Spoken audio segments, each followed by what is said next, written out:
Friends, இன்றைக்கி morning ஃபஜர் தொழுதுக்கப்புறம் ரெகுலர் ரொட்டீன் ஸ்டார்ட் பண்ணியாச்சு.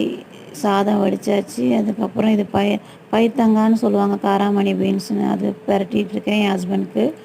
பிள்ளைங்களுக்கு முட்டை அப்படியே குக்கர்லேயே உருளைக்கிழங்கு வேக போடும்போதுக்கே வேக போட்டுட்டேன். உருளைக்கிழங்கு எதுக்குன்னா லெமன் ரைஸ்க்கு உருளைக்கிழங்கு ஃப்ரை மாதிரி பண்ண போகிறேன். அதுக்கு தான் வேக போட்டேன். தோல் உரிச்சிட்டு செய்கிறத விட இந்த மாதிரி செஞ்சால் வாய்வு இருக்காது, அது ரொம்ப நல்லது. அதனால் சரி இப்படி செஞ்சுருவோன்ட்டு லெமன் ரைஸ்க்கு தாளிச்சிட்ருக்கேன். ஃப்ரெண்ட் கேட்டாங்க, நீங்கள் பணக்காரங்களும் சொல்லக்கூடாது, ரொம்ப ஏழைன்னு சொல்லக்கூடாது, அப்போ என்ன வார்த்தை தான் சொல்லணுன்ட்டு. அதுக்கு தான் இருக்குது மிடில் கிளாஸ், நடுத்தரம் அப்படின்னு. அப்புறம் இந்த அடுப்புமே பர்னர் போயிடுச்சு, அதனால் கடையில் கொடுத்துருக்கோம் வாங்குறதுக்கு.